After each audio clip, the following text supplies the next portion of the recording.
Assalamualaikum warahmatullahi wabarakatuh. Perkenalkan, kami dari kelompok 1 ingin mempresentasikan hasil kerja kelompok kami, yakni proposal penelitian kuantitatif yang berjudul Pengaruh Pembelajaran Online Terhadap Hasil Belajar Kognitif Siswa. Baik, untuk mempersingkat waktu, langsung saja saya menjelaskan bagian bab 1 pendahuluan. Latar belakang saya mengambil 4 urgensi. Yang pertama tentang COVID-19, yang kedua tentang pendidikan, yang ketiga tentang pembelajaran online, dan yang keempat tentang kognitif siswa. Saya akan menjelaskan tentang urgensi pertama, COVID-19. Karena COVID-19 itu sangat berdampak bagi masyarakat Indonesia dan bahkan masyarakat di dunia.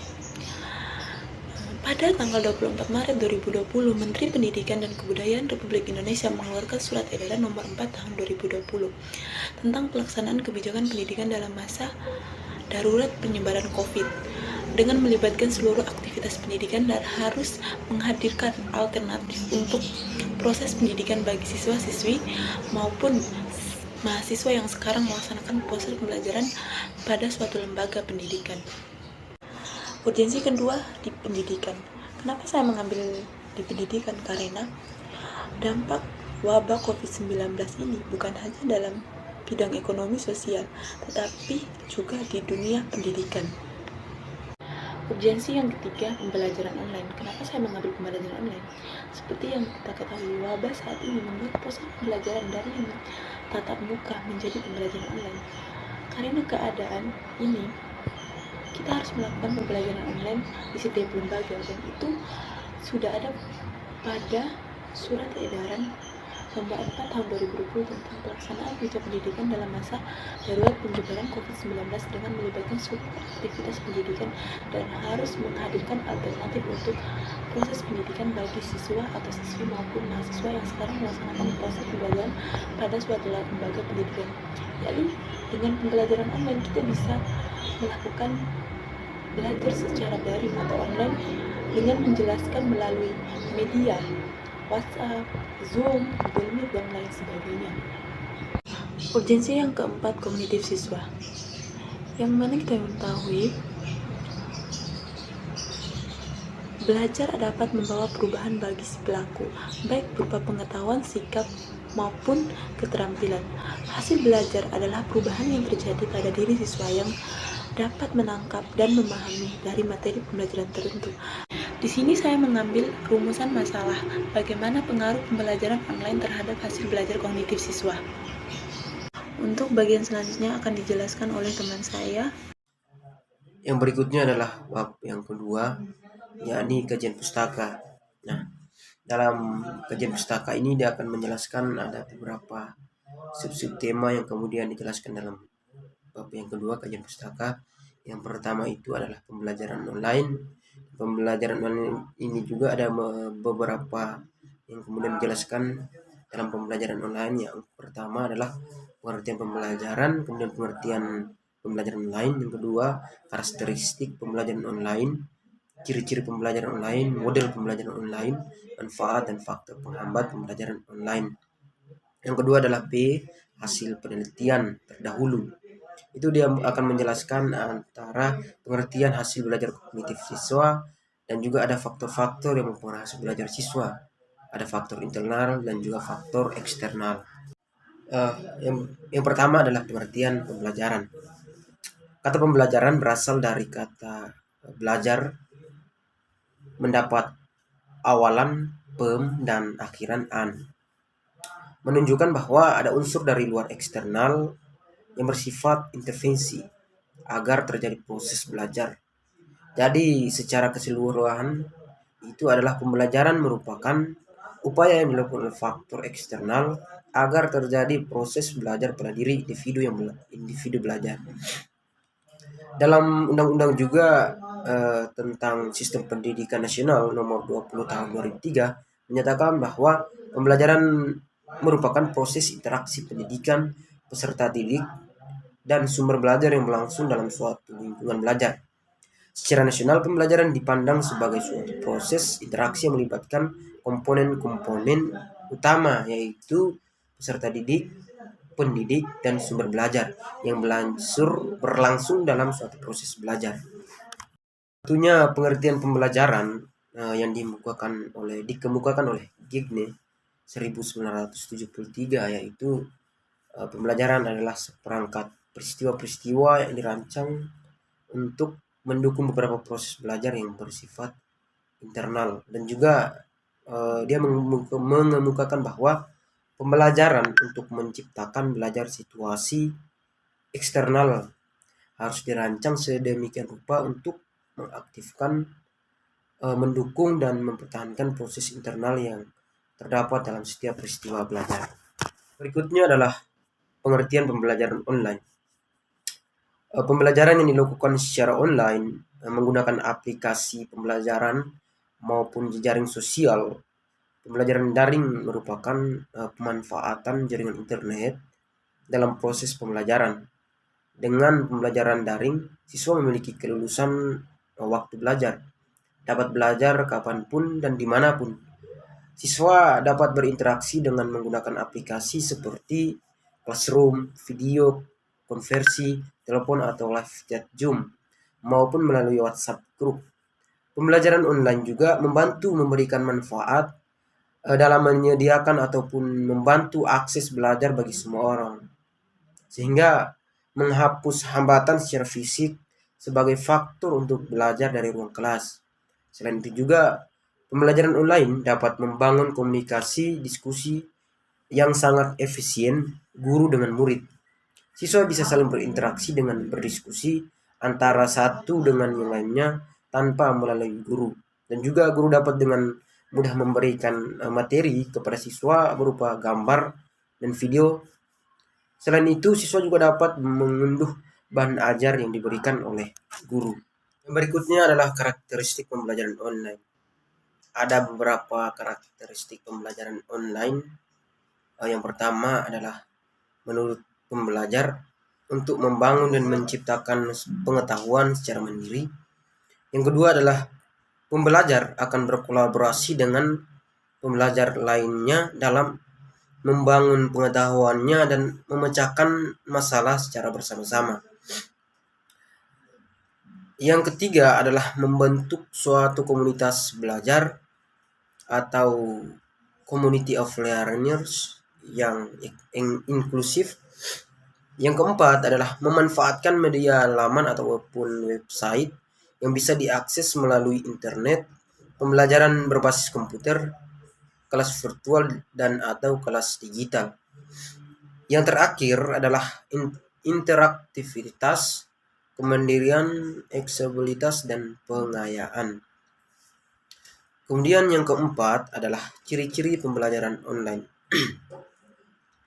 Pembelajaran merupakan pembelajaran yang dilakukan tanpa melakukan tatap muka, tetapi melalui platform yang telah tersedia. Segala bentuk materi pembelajaran didistribusikan secara online. Ada beberapa ciri-ciri pembelajaran online. Yang pertama adalah di bawah pengendalian langsung dari alat lainnya. Yang kedua adalah di bawah pengendalian landung dari sebuah sistem. Yang ketiga adalah tersedia untuk penggunaan segera atau real time. Yang keempat adalah tersambung pada sistem dan pengoperasiannya. Yang terakhir adalah bersifat fungsional dan sifat melayani.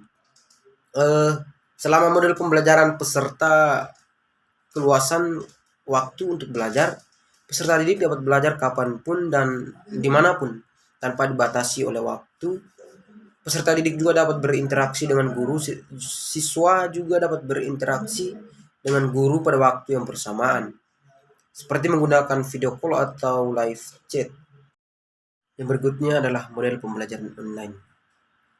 Ada 3 yang kemudian dijelaskan dalam model pembelajaran online adalah yang pertama adalah pembelajaran online model 1. Pembelajaran online model 1 melibatkan pengampuh dan peserta secara penuh. Peserta melakukan pembelajaran dengan akses dan mempelajari seluruh bahan ajar, mengerjakan lembar kerja, dan berdiskusi dengan guru. Selama proses pembelajaran, peserta difasilitasi secara online dengan penuh. Yang kedua adalah pembelajaran online model 3. Berbeda dengan model yang pertama, Pembelajaran model online yang kedua itu melibatkan peserta, mentor, dan pengampu. Model ini dilakukan secara online penuh dengan penggabungan interaksi antara peserta, mentor, dan pengampu dengan model pembimbing sebagai berikut. Yang pertama adalah interaksi pengampu dan mentor. Itu pengampu mendampingi mentor dan berinteraksi dengan mentor secara online. Yang kedua adalah interaksi mentor dan peserta. Mentor mendampingi berdiskusi dan berkoordinasi dengan peserta secara online. Yang ketiga adalah interaksi pengampu dan peserta. Pengampu memfasilitasi dan berkomunikasi dengan peserta secara online. Yang ketiga adalah pembelajaran online model kombinasi. Di dalam model online kombinasi, peserta melakukan interaksi secara online dan tatap muka. Interaksi belajar online dilakukan secara mandiri dengan memanfaatkan teknologi informasi dan bahan pelajaran yang telah disiapkan secara elektronik. Interaksi tatap muka dilaksanakan dengan waktu yang disepakati bersama dan difasilitasi oleh seorang mentor. Yang berikutnya adalah manfaat dan faktor penghambat pembelajaran online. Pembelajaran online memberikan manfaat dan membantu menyediakan akses belajar bagi semua orang, sehingga menghapus hambatan secara fisik sebagai faktor untuk belajar dalam lingkup kelas. Selain pembelajaran online dapat membangun komunikasi dan diskusi yang sangat efisien antara guru dengan murid, siswa bisa saling berinteraksi dan berdiskusi antara satu dengan yang lainnya tanpa melalui guru. Dan juga guru dapat dengan mudah memberikan materi kepada siswa berupa gambar dan video. Selain itu, siswa juga dapat mengunduh bahan ajar tersebut, sehingga akan lebih membuat siswa lebih aktif dalam mengamati dan mempelajari bahan ajar yang diberikan oleh guru. Kemudian adalah faktor penghambat. Terdapat pula dua aspek, yaitu ancaman dan kelemahan. Kelemahannya ada pada orang tua, yaitu kesibukan rumah tangga, emosi diri sendiri, lingkungan anak, keluarga, ataupun tetangga yang tidak mendukung. Kelemahan dari luar adalah proses pembelajaran online itu sendiri, yaitu masalah infrastruktur pembelajaran, keterbatasan kapasitas peserta belajar, pemantauan dan pembinaan dari pengajar terbatas. Belajar sendiri bisa memunculkan pemahaman yang salah atau sering disebut dengan multitafsir. Ancaman internal adalah masa lalu bisa saja mengikuti atau menurunkan cara-cara mendidikan orang tua zaman dulu yang salah karena lingkungan tidak mendukung. Akhirnya perbedaan cara dan tipe pengasuhan pada anak. Yang berikutnya adalah yang ke-B, hasil belajar kognitif siswa. Yang pertama, pengertian hasil belajar kognitif siswa. Hasil belajar kognitif siswa adalah kemampuan, kecakapan atau kapasitas sarana kognitif terkait dengan pengetahuan dan pemahaman tentang metode gaya belajar. Kemampuan pengembangan dan mengaplikasikan metode dan gaya belajar di sekolah dasar, mengelola waktu, menganalisis kesulitan atau tantangan belajar, merangkum atau mengunduh materi yang diberikan guru agar bisa didasarkan aktivitas belajar yang dialami. Hasil belajar kognitif siswa adalah kemampuan siswa mempelajari suatu konsep di sekolah dan dinyatakan oleh skor melalui tes. Yang kedua adalah faktor-faktor yang mempengaruhi hasil belajar. Ada dua faktor yang kemudian yang sangat mempengaruhi hasil belajar. Yang pertama adalah faktor internal. Faktor internal yaitu faktor yang berasal dari dalam diri siswa atau peserta didik itu sendiri. Terdapat dua faktor internal, yaitu yang pertama adalah faktor fisiologis jasmani. 1. Kondisi jasmani meliputi postur tubuh, kelengkapan dan berfungsinya anggota tubuh secara normal, kebutuhan gizi tubuh, stamina tubuh yang dapat memengaruhi kemampuan siswa dalam menerima pelajaran. Yang kedua adalah kondisi panca indera meliputi kondisi penglihatan, pendengaran, penciuman, perasa, dan pengecap. Yang ke-B adalah faktor psikologis atau dalam artian bahwa rohani, mental, dan kepribadian. Yang pertama adalah tingkat kecerdasan atau inteligensi. Yang kedua adalah sikap belajar siswa. Yang ketiga adalah bakat dan potensi yang dimiliki. Yang keempat adalah minat belajar siswa atas suatu topik dan materi. Yang kelima adalah motivasi berprestasi siswa. Nah, dari kedua faktor tersebut, yang dominan adalah faktor psikologis. Oleh karena itu, peran dari orang tua, keluarga, guru, dan teman-teman sangat diperlukan untuk memotivasi siswa. Belajar pertama-tama adalah soal minat dan kemauan. Jika seseorang tidak memiliki kehendak yang kuat untuk belajar, maka akan sulit menerima stimulus yang diberikan. Yang berikutnya adalah faktor eksternal. Nah, faktor eksternal adalah faktor yang berasal dari luar siswa, yaitu kondisi lingkungan di sekitar siswa itu sendiri. Yang pertama adalah lingkungan sosial, mencakup keluarga, sekolah, masyarakat, dan kelompok. Yang kedua adalah lingkungan non sosial, seperti gedung sekolah dan letaknya, rumah tempat tinggal keluarga siswa dan letaknya, keadaan cuaca, waktu belajar yang digunakan siswa, dan bentang alam. Ya, saya akan melanjutkan untuk mempresentasikan pada bab 3, yakni tentang metodologi penelitian. Nah, jadi pada poin bahasan metodologi penelitian ini ada beberapa subtema yang kemudian akan diulas. Jadi di dalam melakukan suatu penelitian tentunya kita mempunyai metode-metode ataupun cara-cara, langkah-langkah di dalam melakukan penelitian. Nah, sehingga pada kesempatan kali ini saya akan mencoba untuk menjelaskan mengenai metode dalam melakukan penelitian kuantitatif. Nah, langkah yang pertama yang kita lakukan adalah rancangan penelitian. Jadi rancangan penelitian ini adalah rancangan penelitian kuantitatif.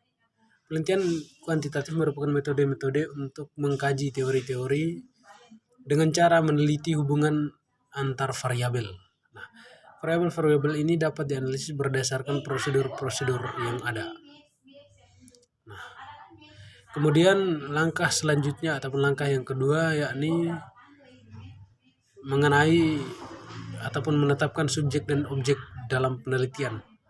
Nah, subjek dan objek penelitian kali ini adalah yang kita lakukan penelitian. Yang pertama adalah populasi, yang mana populasi adalah wilayah generalisasi yang terdiri atas subjek dan objek yang mempunyai kuantitas dan karakteristik tertentu yang ditetapkan oleh penelitian untuk dipelajari dan kemudian ditarik kesimpulannya. Populasi penelitian adalah peneliti bagaimana berkembang kognitivisme siswa terhadap pembelajaran berbasis online. Nah, kemudian yang kedua adalah sampel. Nah, sampel di sini adalah bagian dari jumlah dan karakteristik yang dimiliki oleh populasi tersebut. Sampel adalah sebagian dari jumlah dan karakteristik yang dimiliki oleh populasi ataupun sebagian kecil dari anggota populasi yang diambil menurut prosedur tertentu sehingga dapat mewakili populasinya. Nah, teknik sampling merupakan teknik pengambilan sampel. Besaran sampel yang akan digunakan dalam penelitian ini didasarkan pada pendapat Ari Kunto yang menjelaskan bahwa sebagai pedoman dalam pemilihan sampel apabila subjek kurang dari 100 lebih baik diambil semua, tetapi apabila subjek banyak atau lebih dari 100 maka sampel dapat diambil sebanyak 10% sampai 15% atau 20 sampai 25%. Nah, kemudian langkah yang ketiga adalah memilah instrumen penelitian. Nah, dalam instrumen penelitian yaitu salah satu variabel yang hendak diungkap atau pembelajaran online terhadap hasil belajar kognitif siswa dalam penelitian kali ini. Nah, metode dalam penelitian yang digunakan ini merupakan review literatur atau studi pustaka. Sumber penelitian ini dari data yang dikumpulkan dari e-book, teks, dan sumber lain yang relevan yang akan diteliti yaitu pengaruh pembelajaran pengaruh pembelajaran daring terhadap kognitif siswa. Nah, kemudian langkah selanjutnya yakni bagaimana melihat teknik pengumpulan data. Nah, teknik pengumpulan data yang digunakan dalam penelitian ini ada satu, yakni dengan menggunakan angket. Nah, kalau kita merujuk kepada pendapat Ari Kunto, ia kemudian mendefinisikan bahwa angket merupakan kumpulan beberapa pernyataan yang berdasarkan indikator variabel yang digunakan untuk memperoleh informasi dari seseorang responden atau media-media yang lain yang berhubungan dengan kepribadiannya. Nah, dalam penelitian ini, angket digunakan untuk mengetahui sistem pembelajaran online. Angket ini disebar baik secara online maupun offline, yaitu ditujukan kepada responden secara sengaja untuk memberikan jawaban dari pertanyaan tersebut, baik berupa tanggapan, pendapat, maupun keyakinan yang sesuai dengan topik yang diteliti. Nah, langkah selanjutnya adalah teknik analisis data. Jadi setelah kita melakukan teknik pengumpulan data-data hasil daripada ataupun data-data yang sudah kita kumpulkan itu, kita lakukan analisa ataupun kita menganalisis data tersebut. Nah, di dalam analisis data ataupun analisis data itu apa sih? Nah, jadi analisis data itu adalah kegiatan untuk mengatur, mengurutkan, mengelompokkan, memberi kode ataupun tanda, dan mengkategorisasikan sehingga diperoleh suatu temuan berdasarkan fokus atau masalah yang ingin dijawab. Nah, ada beberapa komponen yang bisa ataupun yang tersusun di dalam teknik analisis data. Nah, komponen yang pertama itu ada reduksi data. Nah, reduksi data merupakan proses berpikir intensif, berpikir sensitif, yang memerlukan kecerdasan dan keleluasaan dan kedalaman wawasan yang tinggi. Data yang diperoleh dalam lapangan pasti jumlahnya cukup banyak sehingga harus dicatat secara rinci dan teliti. Nah, peneliti harus segera merangkum, memilah hal-hal pokok, memfokuskan pada hal-hal yang penting, dan membuang yang tidak berkaitan dengan topik penelitian. Nah, kemudian yang kedua adalah penyajian data. Nah, jadi setelah kita mereduksi data, kita akan menyajikan data ataupun data display. Setelah data itu kita reduksi, maka langkah selanjutnya adalah penyajian data ini. Nah, dalam penelitian kuantitatif, penyajian data dapat dilakukan dalam bentuk uraian singkat, bagan, hubungan antar kategori, flow chart, dan sejenisnya. Dengan melakukan penyajian data ataupun mendisplay data akan mempermudah kita di dalam memahami apa yang data collection, data reduction, data display, conclusion driving ataupun verifying.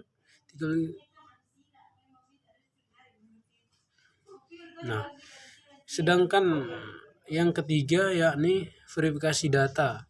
Nah, jadi setelah data itu kita display, nah kita verifikasi.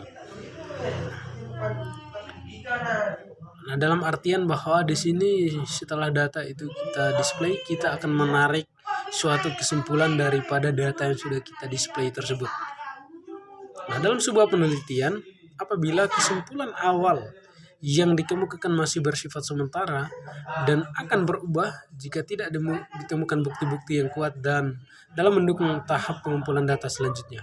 Tetapi jika kesimpulan yang dikemukakan pada tahap awal dapat didukung oleh bukti-bukti yang valid dan konsisten saat peneliti kembali ke lapangan mengumpulkan data, maka kesimpulan yang telah dikemukakan merupakan kesimpulan yang kredibel ataupun yang dapat diterima. Saya kira itu, sekian saya akhiri. Assalamualaikum warahmatullahi wabarakatuh.